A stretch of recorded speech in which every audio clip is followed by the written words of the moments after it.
رب اشرح لي صدري ويسر لي امري واحلل عقدة من لساني يفقهوا قولي رب زدني علما رب زدني علما رب زد فزد آمين ثم آمين.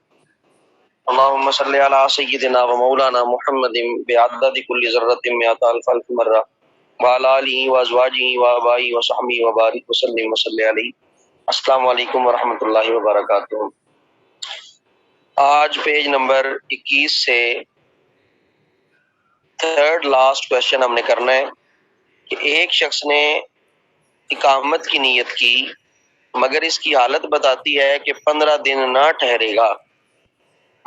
مثلا حج کرنے گیا اور شروع ذوالحجہ میں نیت کرتا ہے کہ 15 دن مکہ مکرمہ میں رہوں گا، تو کیا یہ نیت صحیح ہے؟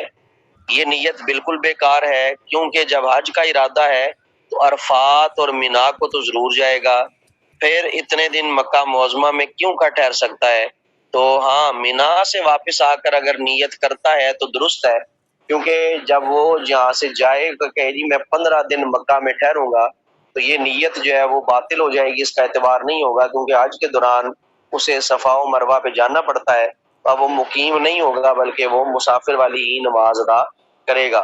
اگر وہ مینا سے واپس آ جاتا ہے، حج مکمل کر کے واپس لوٹتا ہے، تو مکہ پہنچ کر پھر دوبارہ اگر وہ نیت کرتا ہے مقیم کی، تو اس نیت کا اعتبار کیا جائے گا، اب وہ مقیم ہی مانا جائے گا.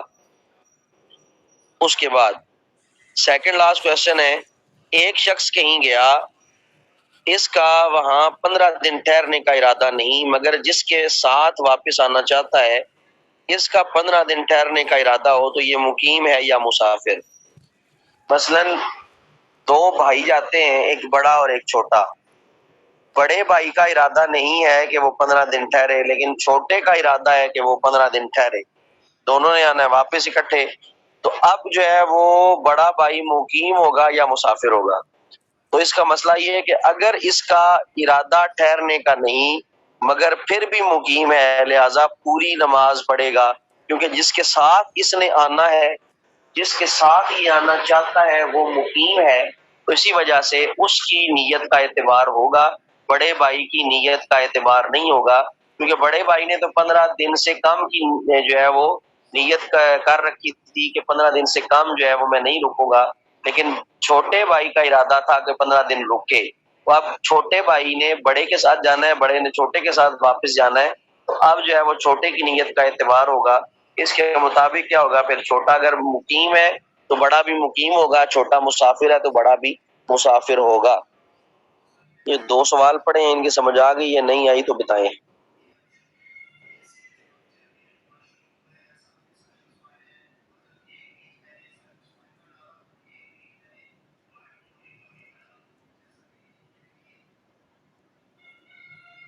ہاں جی بولیں.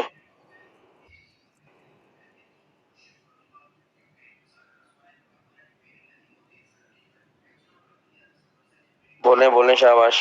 کلیئر ہے؟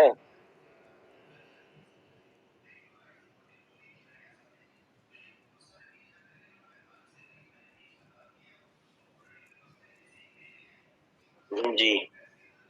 اب ہم آتے ہیں اگلے سوال پر. آج کا تیسرا سوال، ایک مسافر کہیں گیا، وہاں ٹھہرنے کا ارادہ نہیں بلکہ ارادہ ہے آج یا کل. آگے کرو جی. ایک مسافر کہیں جاتا ہے، وہاں ٹھہرنے کا ارادہ نہیں کرتا، اس کا ارادہ ہے کہ وہ آج یا کل جو ہے وہ کام کر کے واپس چلا جائے گا، مگر اسے آج کل کرتے عرصہ بیت گیا، تو کیا وہ مسافر ہوگا یا مقیم؟ وہ مسافر ہے، نماز قصر ادا کرے گا.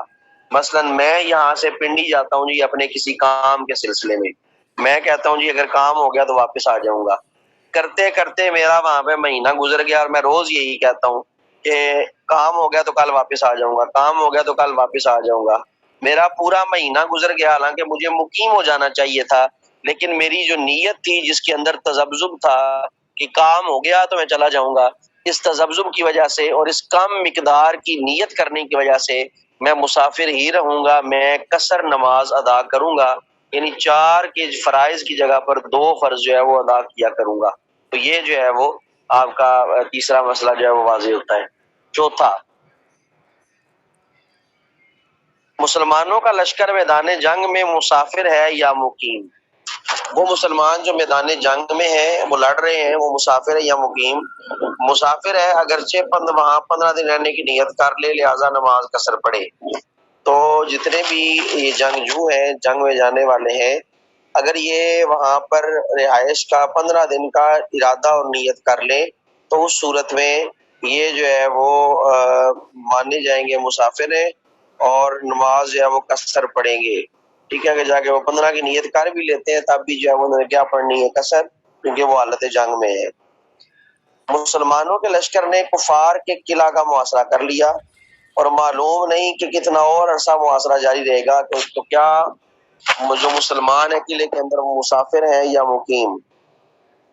مسافر ہیں، ہاں 15 دن قلعے کا محاصرہ رہے اس کا ارادہ کرتے ہوں، یا اگرچہ جو ہے وہ ظاہر جو ہے وہ غلبہ ہو، یعنی اگر ظاہراً جو ہے وہ اس چیز کو جو ہے وہ مانتے ہوں کہ غالب ہو گئے، کفار اپنے آپ کو غالب مانتے ہوں، مسلمانوں پر جو ہے وہ حملہ کر کے ان کو مغلوب کرنے کی کوشش کرتے ہوں، تو اس صورت میں یہ مسافر ہی مانے جائیں گے۔ یعنی قلعہ کے اندر بند جو مسلمان ہیں، جو اپنی حفاظت کر رہے ہوتے ہیں، باہر سے آگ لگی ہوئی ہے اور اندر سے جو ہے وہ آگ ڈالی جا رہی ہے، تو اس صورت میں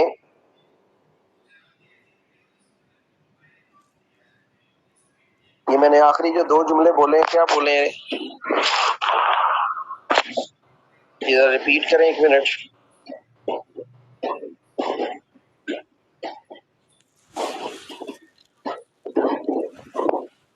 قصر نماز میں سنت اور نوافل جو ہے وہ پورے پڑھنے ہوتے ہیں۔ قصر نماز میں سنت اور نوافل پورے پڑھنے ہوتے ہیں اگر وقت میسر ہے۔ اگر جو ہے وقت میسر نہ ہو تو اس صورت میں آپ جو ہے وہ صرف جو ہے وہ فرائض ادا کریں گے۔ گاڑی نکلنے کا خدشہ ہے، آپ کو گاڑی نکلنے کا خطرہ ہے، آپ اس صورت میں کیا کریں گے؟ آپ اس صورت میں صرف جو ہے وہ فرض پڑھیں گے اور 2 پڑھیں گے، باقی چھوڑ دیں گے۔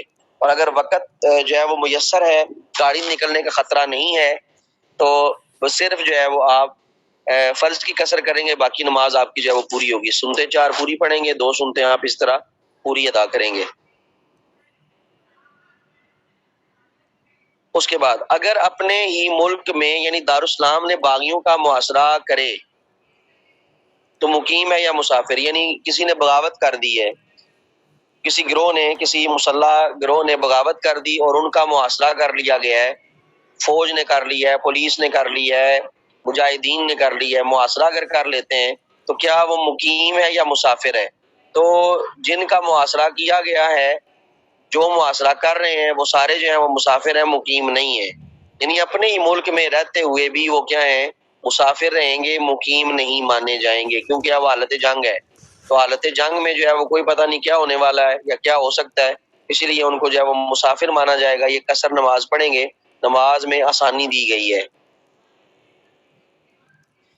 جو شخص دارالحرم میں امان لے کر جائے اور وہاں 15 دن رہنے کی نیت کرے تو مقیم ہے یا مسافر؟ دارالحرم میں امان لے کر جائے، یعنی جنگ جہاں پہ چھڑی ہوئی ہے وہاں پر وہ امان لے کے چلا جائے اور وہاں 15 دن رہنے کی نیت کرے تو وہ مقیم ہے یا مسافر ہے؟ مثلاً جس طرح یہ جاتے ہیں اخباری نمائندے، نیوز رپورٹر ہیں، نیوز کاسٹرز ہیں، یہ جب ان علاقوں میں پہنچتے ہیں جہاں پہ جنگ جاری ہے وہاں پہ یہ امان لیتے ہیں کہ ہمیں جو ہے وہ کچھ نہ کہیں، ہم جو ہے وہ آپ کی کوریج کریں گے، جو جنگ ہو رہی ہے، جو نقصان ہو رہا ہے ہم میڈیا پہ دکھائیں گے۔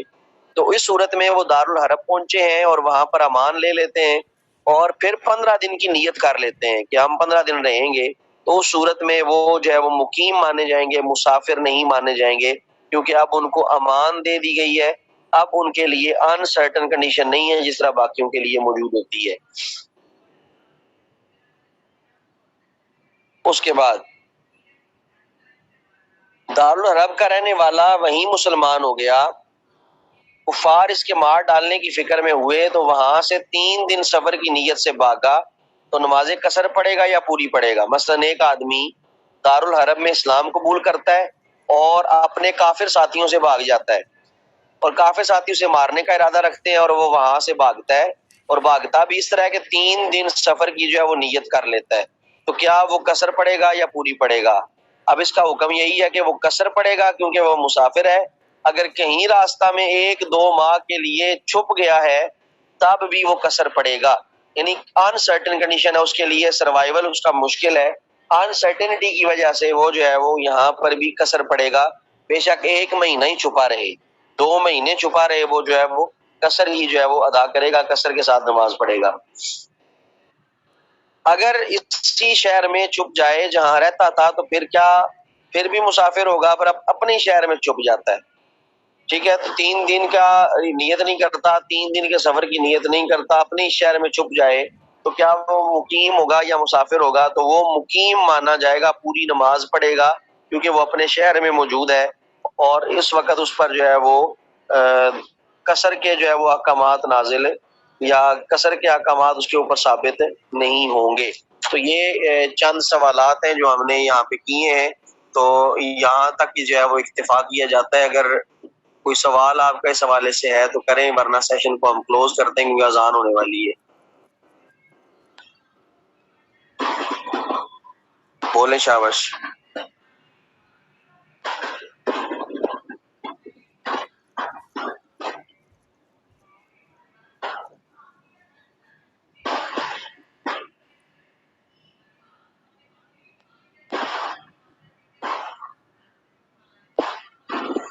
جی ٹھیک ہو گیا، سیشن کو میں کلوز کرنے لگا ہوں۔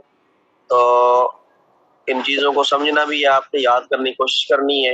السلام علیکم ورحمۃ اللہ وبرکاتہ۔